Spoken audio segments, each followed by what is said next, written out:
ఇప్పుడు అన్నం అయితే తిందామండి. ఈరోజైతే చికెను డిఫరెంట్గా వండిన. డిఫరెంట్గా అంటే ఏంది అనుకుంటానరా? అయితే మన ఛానల్కి వెళ్ళి వీడియో చూడండి, చూస్తే మీకే తెలుస్తుంది.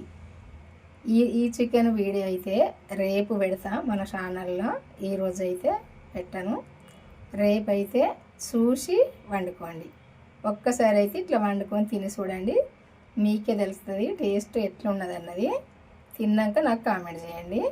మీకు తెలిసిన వాళ్ళకు కూడా షేర్ చేయండి, వాళ్ళు కూడా వండుకుంటారు.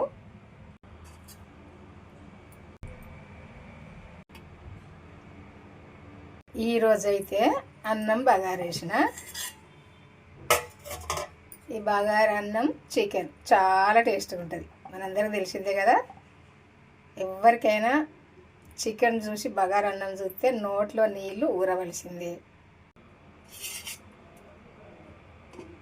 ఇప్పుడే వంట అయింది కాబట్టి స్టవ్ పైన ఉండైతే నేను ఇంకా వంట కింద దించలేదు.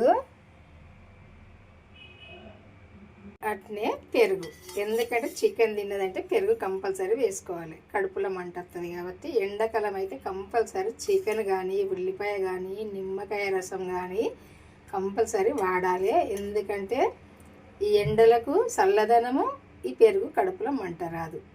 చూసారు కదా, ఉల్లిపాయ ముక్కలు. ఈరోజు ఈ వంట మా ఇంట్లో. ఇప్పుడైతే తిందామా ఇక అన్నం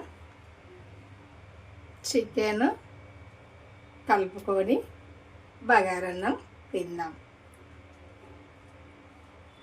ఈ చికెన్ బగారన్నం నెయ్యిలో ఎందరికి ఇష్టమో కామెంట్ చేయండి. చాలా టేస్ట్గా అయితే ఉంటుంది. టేస్ట్ ఉంటుందని అందరికీ తెలుసు, కానీ చెప్తాను ఎందుకంటే చూస్తేనే నోట్లో నీళ్ళు ఉడతాయి కదా. చికెన్ చూస్తే ఎవరికైనా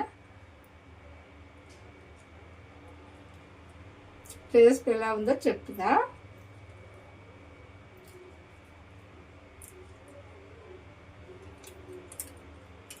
టేస్ట్ అయితే చాలా బాగుంది.